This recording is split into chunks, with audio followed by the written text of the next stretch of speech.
February 1741, at George Taylor's Gymnasium on the Tottenham Court Road, Jack Broughton, student of the great James Figg, and reigning champion of all England, beat a man to death in the ring. George Stephenson, a coachman from Yorkshire, who had famously once fought off 3 highwaymen, had the backing of the Prince of Wales, whereas Broughton's patron was the Prince's brother, the Duke of Cumberland. Both fighters took a huge amount of punishment, but Broughton proved to be the better man. They punched, they kicked, they grappled and threw each other, they fought on the ground, and they even used the stakes and ropes to help them dish out as much punishment as possible. But after some 40 minutes, Broughton landed a ferocious body shot, and Stephenson dropped senseless to the ground. Initially, all present thought he was dead, including Broughton, but it proved not to be so. He was taken to a room at the Adam and Eve Tavern, where he eventually regained consciousness. There, he was found to have a number of broken ribs and severe abdominal trauma. He lasted several days before succumbing to his injuries, during which time Broughton hardly left his side. The two became firm friends, and when Stephenson died, Jack Broughton swore never to fight again. However, after 2 years, Broughton's inability to earn a living outside of the ring drove the champion to reconsider, but he had conditions. In 1743, with the financial backing of his patron, the Royal Duke, he opened his own academy and published the first ever set of rules for boxing. By today's standards, these were laughably lax, but this was almost 280 years ago. Nothing like this had ever been done before, and for the time, it was truly revolutionary. They were designed to protect the fighters in 2 ways. Firstly, to set down rules about who was allowed to make decisions, and what was to be done with the stake money.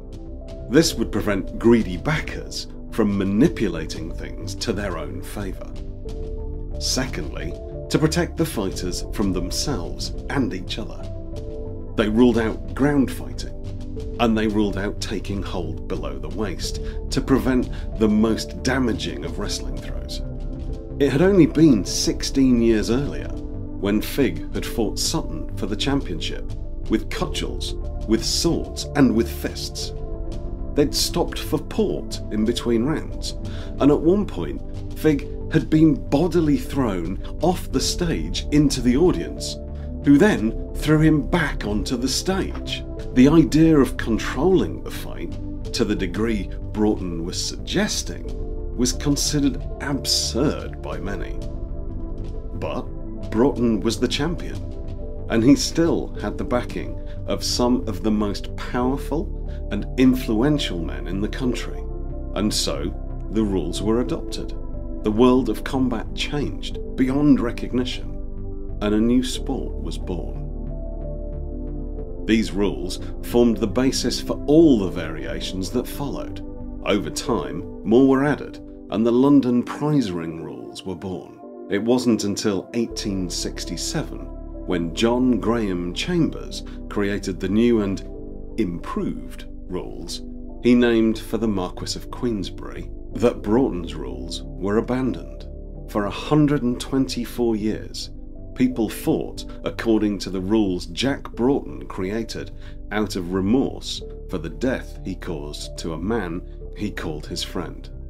So here they are, Broughton's rules in their entirety. 1. That a square of a yard be chalked in the middle of the stage, and every fresh set to after a fall, or being parted from the rails, each second is to bring his man to the side of the square and place him opposite to the other. Until they are fairly set to at the lines, it shall not be lawful for one to strike the other. 2. That in order to prevent any disputes the time a man lies after a fall, If the second does not bring his man to the side of the square within the space of half a minute, he shall be deemed a beaten man. 3. That in every main battle, no person whatever shall be upon the stage, except the principals and their seconds.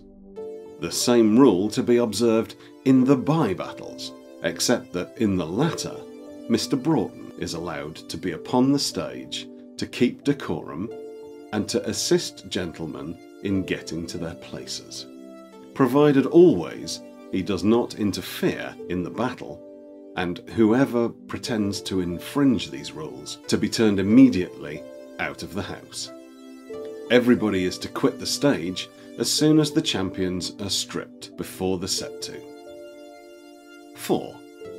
That no champion be deemed beaten unless he fails coming up to the line in the limited time, or that his own second declares him beaten.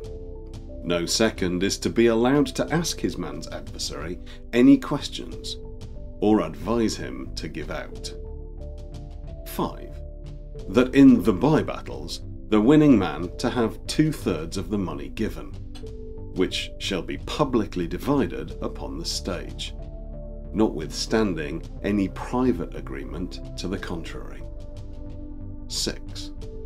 That to prevent disputes in every main battle, the principals shall, on the coming on the stage, choose from among the gentlemen present 2 umpires, who shall absolutely decide all disputes that may arise about the battle. And if the 2 umpires cannot agree, the said umpires are to choose a third, who is to determine it.